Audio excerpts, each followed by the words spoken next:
तो hey guys, welcome to my channel. तो आज की वीडियो में हम डिस्कस करेंगे नेस्टेड लूप्स। ठीक है, नेस्टेड लूप का सिंटैक्स क्या होता है, ठीक है, और एक प्रोग्राम बनाएंगे नेस्टेड लूप्स पे। ठीक है, तो चलिए स्टार्ट करते हैं। तो नेस्टेड लूप क्या होता है? तो जैसे कि हम लोग नेस्टेड इफ एल्स पढ़े थे, उसी की तरह नेस्टेड लूप्स भी होता है।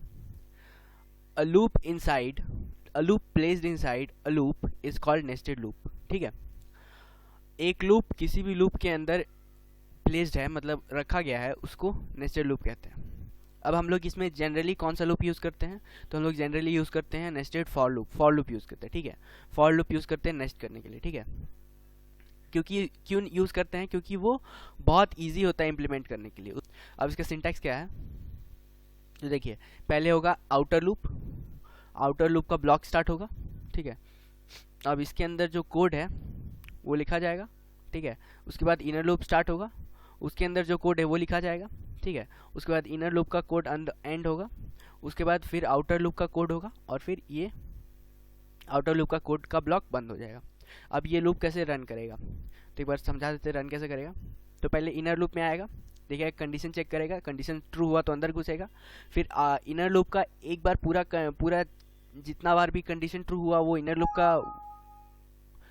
लूप का उसको रन कराएगा जितना बार भी कंडीशन ट्रू होगा। फिर जैसे ही इनर लूप खत्म होगा फिर आउटर लूप में जाएगा, फिर चेक करेगा कंडीशन अगर ट्रू हुआ तो फिर इनर लूप का एक बार इस तरीके से ये रन करेगा। ठीक है, अब इसको एक प्रोग्राम का भी यूज़ करके हम समझा सकते हैं अच्छे से, तो हम लोग इसको भी यूज़ करके समझाते हैं। तो एक उससे पहले हम एक बात बता देते हैं कि हम लोग इसको जनरली एक किसी भी नेस्टेड लूप को जनरली यूज़ करते हैं हम लोग को अगर मैट्रिक्स टाइप का आउटपुट लाना है उसके लिए। ठीक है, मैट्रिक्स टाइप का आउटपुट लाना है उसके लिए हम लोग यूज़ करते हैं नेस्टेड लूप का। ठीक है, तो चलिए मेरे पास मेरा कोड ब्लॉक्स खुला हुआ है, तो स्टार्ट करते हैं। कंट्रोल शिफ्ट एन और स्टार्ट करते हैं मेन।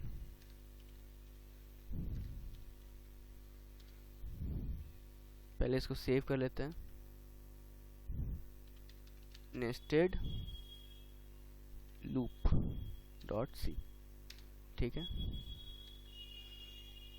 अब क्या करते हैं कि हम प्रिंट करते हैं एक लाइन में 1 2 3, फिर दूसरी लाइन में 4 5 6 और तीसरी लाइन में 7 8 9। उसके बाद आपको बताएंगे कि कैसे रन किया। ठीक है, फॉर अच्छा चलिए पहले हम इंट आई कोमा जी नाम का 2 वेरिएबल डाल देते हैं जो कि डिक्लेयर हुआ। ठीक है, तो आगे बढ़ते हैं। For i equal to 1, i is smaller than, कितना रोज होगा उसमें? तो i जो है रोज होगा 3, तो i इज स्मॉलर देन 3 होगा। जबकि अगर हम 1 से लेकर 3 के तक चलाना चाहते हैं तभी ना 3 होगा, इस वजह से i equal to smaller than equal to 3 होगा। ठीक है, फिर i plus plus j equal to 1 ही रखते हैं, j is smaller than equal to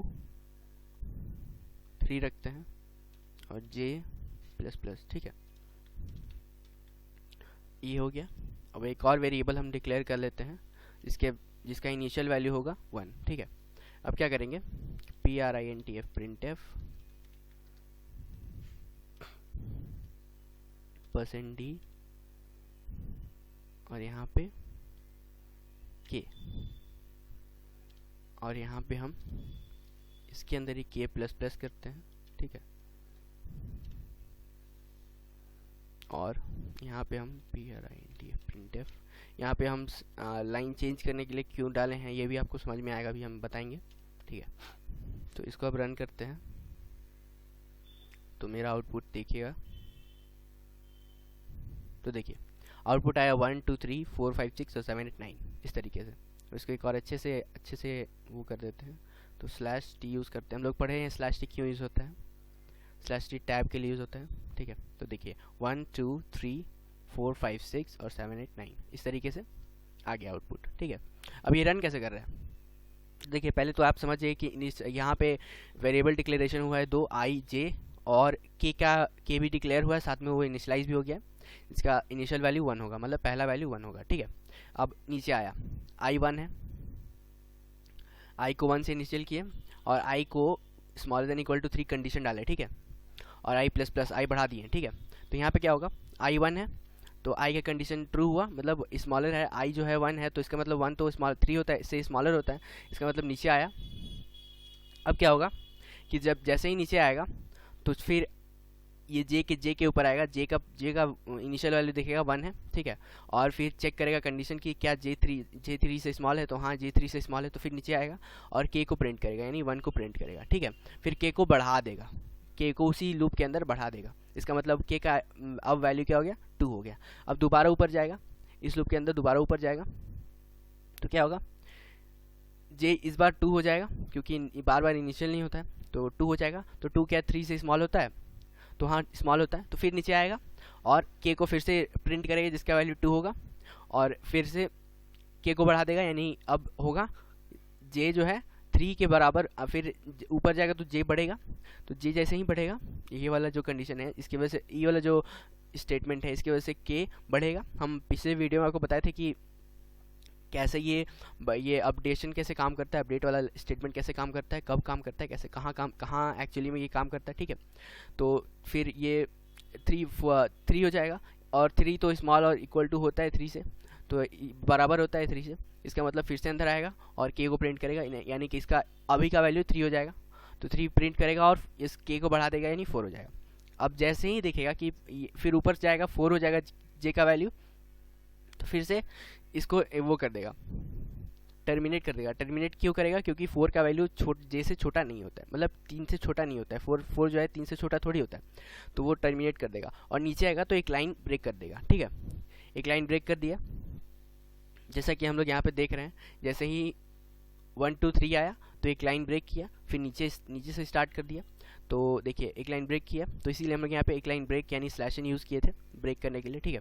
अब फिर से ऊपर जाएगा, तो उस समय आई का वैल्यू 1 था, अब आई जो है बढ़ जाएगा, आई जो है आई प्लस प्लस है, इसका मतलब आई का वैल्यू 2 हो जाएगा। तो 2 क्या है, 3 से स्मॉल होता है या बराबर होता है, तो हाँ 3 से स्मॉल होता है, इसका मतलब फिर से कंडीशन ट्रू, मतलब ये नीचे फिर आएगा, फिर जे का वैल्यू 1 होगा क्योंकि ये फॉर लूप दोबारा से स्टार्ट होगा, जे का वैल्यू 1 होगा। अब के का वैल्यू क्या था, 4 पे ख़त्म हुआ था, तो ये कंडीशन ट्रू होगा और फिर से के का वैल्यू दिखाएगा जिसका जो है 4, और फिर के को बढ़ा देगा यानी 5 हो जाएगा। फिर से ये 3 बार चलेगा और ये 4 5 6 प्रिंट करेगा, फिर एक बार नीचे इस लूप को टर्मिनेट करके नीचे आएगा और एक लाइन ब्रेक करेगा। उस तरीके से तीसरी बार जाएगा, तो तीसरी बार आई का वैल्यू हो जाएगा 3, क्योंकि ये स्टेटमेंट है तो आई का वैल्यू 3 हो जाएगा, इसका मतलब 3 तो बराबर होता है, इसका मतलब नीचे आएगा, ठीक है। और फिर क्या होगा कि वैसे ही ये भी फिर से 3 बार प्रिंट करेगा, यानी कि इस बार क्या होगा, लास्ट में टर्मिनेट एंड कहाँ किया था, 7 पे, ठीक है। तो फिर से 7 दिखाएगा और फिर 8 दिखाएगा, फिर 9 दिखाएगा, तो उस तरीके से 9 तक दिखाएगा, फिर टर्मिनेट होगा, और जैसे ही ये टर्मिनेट होगा तो एक लाइन और ब्रेक होगा, और कर्सर नीचे ब्लिंक करता हुआ दिखेगा। और इस तरीके से अब जब आई का वैल्यू 4 होगा, इसका मतलब 4 तो कम नहीं होता, 4 तो ज़्यादा नहीं होता है, या बराबर कम या बराबर तो है नहीं 3 से, इसका मतलब ये लूप टर्मिनेट कर जाएगा, ठीक है।